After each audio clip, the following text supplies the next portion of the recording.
Salam alaikum, معكم Ben Arbi Mohamed Amin, un docteur au niveau de l'École nationale de commerce et de gestion, le laboratoire de recherche en management, finance et audit des organisations. J'ai fait cette vidéo suite à la demande d'un étudiant en master 2, qui est en train de préparer son PFE, ou son mémoire de fin d'études. Il m'a demandé donc de lui présenter quelques astuces à propos de la mise en page, de la mise en forme du PFE.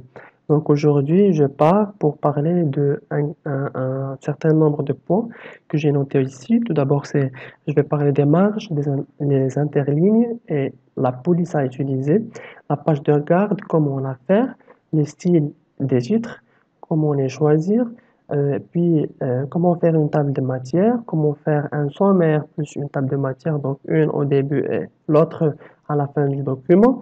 Puis, comment faire une numérotation personnalisée des pages, parce que des fois, on trouve par exemple au niveau de la page de garde, on ne doit pas avoir la numérotation de pages, même au niveau des autres pages, donc du sommaire jusqu'à l'introduction générale, on ne doit pas avoir le numéro de page. Donc, comment faire pour cela?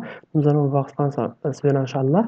Et puis, la liste des tableaux et des figures aussi, comment la créer de manière automatique, comment insérer une seule page en orientation paysage dans un document orienté portrait. Donc, c'est ça un document portrait. Et pour avoir un document, donc une page au niveau de ce document qui est paysage, c'est-à-dire qui prend cette orientation comme ça. Donc, qu'est-ce qu'on doit faire? Je vais vous donner la solution. Et puis, je vais parler de quelques astuces que vous pouvez utiliser au niveau Inch'Allah, de votre préparation ou mise en forme de votre PFE, Inch'Allah, bihamdillah. Donc, je commence par l'ouverture d'un nouveau document où je vais vous parler de tous ces points, Inch'Allah, bihamdillah. Donc, on voit le premier document. Comme nous avons dit, nous allons parler tout d'abord sur les marges et les interlignes et les polices. Donc, la première chose, pardon, à préparer au niveau de votre PFE, le document. Donc, nous allons dans le menu affichage et nous allons faire explorateur, donc règles, exactement règles comme ça. Et puis, je viens ici au niveau de la règle, je double-clique. Il faut que la hauteur, donc les marches, il faut que la hauteur en gauche, en bas et à droite, que ce soit 2,5. Ce sont les normes utilisées normalement et recommandées par les professeurs universitaires. Donc académiquement, ce sont les marches qu'il faut utiliser. Donc c'est la première chose à vérifier. La deuxième chose, c'est au niveau des titres. Donc pour un titre qui est normal, je pars par exemple de ce titre. Si je clique sur le bouton droit, je peux modifier ce style. Donc voilà, je vais faire modifier. C'est le style par lequel j'écris tout au long de mon PFE. Pour ne pas tomber dans le problème donc il faut que ça soit avec un style tel, par exemple Samuel Romans ou Arial, avec une taille telle et par exemple 12, 13 ou 14. On travaille sur ces styles, donc en les modifiant, en les mettant à jour, et il suffit de cliquer sur l'un des styles. Il suffit de cliquer sur l'un des styles pour écrire avec ce style-là, donc sans avoir ou sans prendre la peine de reprendre le style à chaque fois qu'on écrit du texte. Donc, le style recommandé, ou plutôt qui est obligatoire académiquement, c'est le Times New Roman, ou on peut aussi utiliser le style Arial, donc la police Arial. Donc moi, au niveau de mon PFE, c'est ce que j'ai utilisé, c'est Arial. Donc voilà. Vous pouvez aussi utiliser Samuel Rollins, il est aussi recommandé plus que Arial. Moi, je l'ai utilisé parce que je trouve que c'est un style plus aéré, donc il permet une vision claire du document. Donc la première chose que nous avons dit, c'est le style. Donc je clique sur Time New Roman, puis je clique sur la taille 12. Voilà, exactement, c'est le style automatique. Bien sûr que la couleur soit du texte doit être automatique, c'est-à-dire noir. Donc je la laisse comme elle est. Et puis en ce qui concerne l'interligne, je dois choisir un interligne de 1,5. Voilà. C'est ce qui est, c'est obligatoire au niveau de la rédaction académique. Donc c'est 1,5 et non pas 1 et non pas 1,15. Donc c'est 1,5. Et puis il faut euh, que le texte soit justifié. Donc nous venons ici dans format, paragraphe, et puis alignement, on fait justifier. Je clique sur OK. Je mets OK. Donc, c'est le premier point, c'est le normal. Donc, c'est avec le style avec lequel on va écrire tout au long de notre PFE. Après, il y a les styles des titres. Donc, dans notre rédaction de mémoire de fin d'études, nous avons ce qu'on appelle donc un chapitre. Nous avons aussi une section. Nous avons, par exemple, grand 1. Et puis, donc je reprends grand 1. Je mets par exemple un titre, tel. Et puis, grand 2, etc. Je fais par exemple titre, etc. Puis, il y a ce qu'on appelle le grand A. Donc, d'ailleurs, la numérotation diffère d'une personne à l'autre. Et l'essentiel, c'est que cette numérotation soit homogène et que la mise en forme soit bien lisible. Donc, on peut faire la différence entre un chapitre, une section, un titre, un grand 1 ou grand A. Et puis, je vais par exemple faire ici aussi titre. Et je vais venir ici et mettre par exemple petit a, comme ça. Ce sont des éléments sur lesquels on peut se baser donc, au niveau du plan de lors de notre rédaction. Donc pour le chapitre, normalement c'est le titre 1. Regardez, je n'ai pas encore cliqué, mais regardez que le style donc change. Lorsque je viens ici, je clique, donc j'ai sélectionné chapitre. Regardez bien, j'ai sélectionné chapitre. Lorsque je clique sur titre 1, ça change. Nous pouvons aussi faire la même chose qu'au niveau du style normal. Donc venir ici et faire modifier. Mais il y a une deuxième méthode que je vais vous exposer maintenant. C'est qu'on peut faire la mise à jour de ce style à travers un certain nombre de modifications qu'on peut faire juste ici. Par exemple, je viens pour faire que ce titre doit être en taille 16, non pas 14. Et que ça doit être en taille New Orleans aussi. Puis ça doit être en majuscule, voilà comme ça. Et, et que la couleur soit par exemple, je choisis cette couleur. Par exemple. Donc vous avez à choisir les couleurs que vous voulez, sauf que le nombre des couleurs que vous utilisez ne doit dépasser en aucun cas 3 couleurs pour que la présentation soit tellement sobre. Donc nous avons fait ici chapitre, donc avec cette forme-là. Ce qu'il reste, c'est que il faut mettre ici, en cliquant sur le bouton droit, mettre à jour. Et vous remarquez que ça, donc le titre est mis à jour. Vous pouvez faire une autre chose ici, vous pouvez renommer ce titre-là, donc en mettant que ce style correspond à tout ce qui est chapitre. Donc je mets ici chapitre. Je mets OK. Voilà. Donc lorsque je vais travailler sur un autre chapitre, par exemple c'est le chapitre 1 ici, ou plutôt 1 comme ça. Lorsque je vais travailler sur un autre chapitre, donc je vais mettre maintenant chapitre 2. Je dois cliquer ici. Donc je sélectionne chapitre 2 et je clique ici sur chapitre. Vous remarquez que la même mise en forme s'applique, sauf celle du majuscule. C'est le défaut en ce qui concerne Word. Donc il faut toujours mettre majuscule manuellement. Donc je viens ici, la même chose pour la section. Je travaille par exemple ici. Section, c'est le titre 2. En fait, c'est ce qu'on appelle les niveaux. Donc, chapitre 1, c'est plutôt le niveau 1. Regardez ici, si je viens au niveau plan, regardez ici. Chapitre 1, c'est le niveau 1.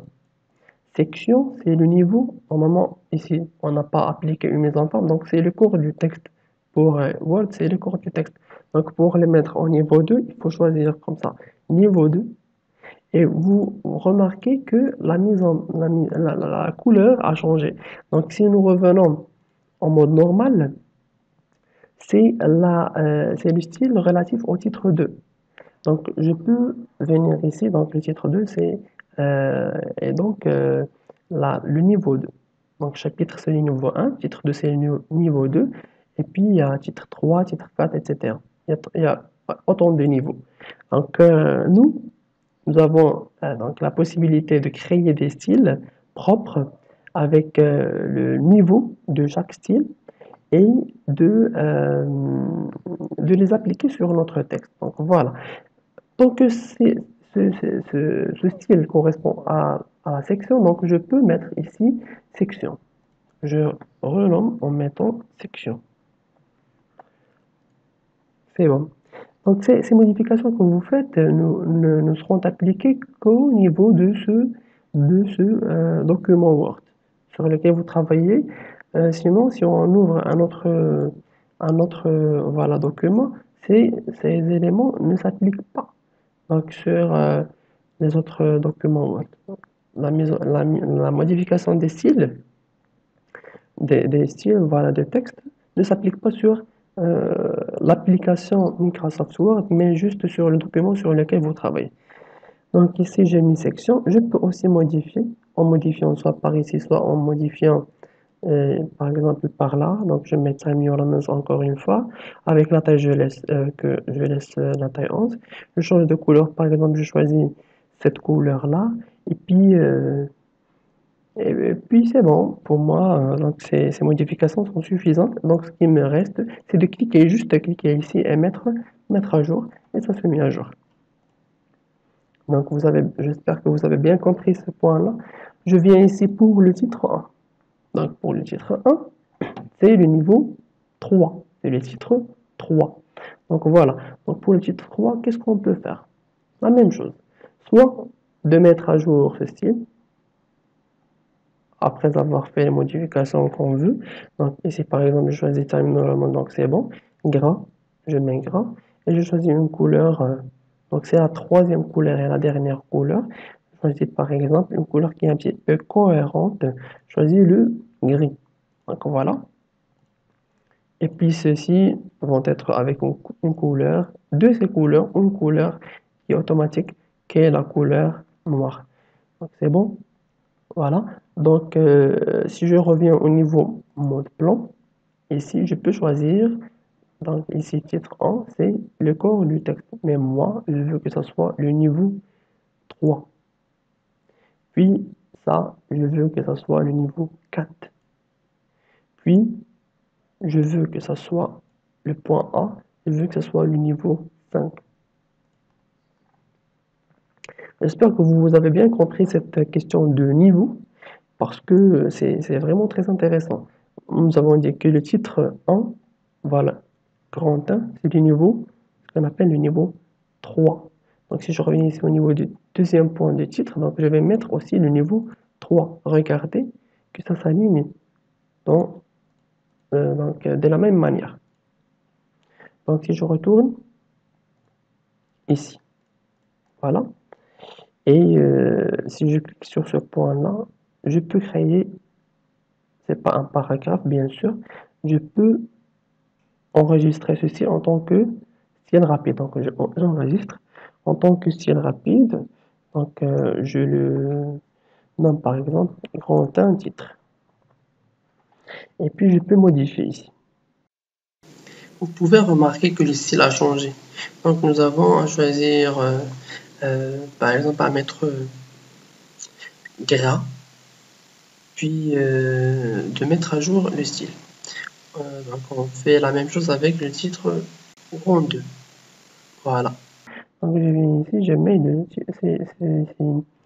c'est pas un paragraphe, je vais enregistrer en tant que style, je vais l'appeler un grand temps et titre.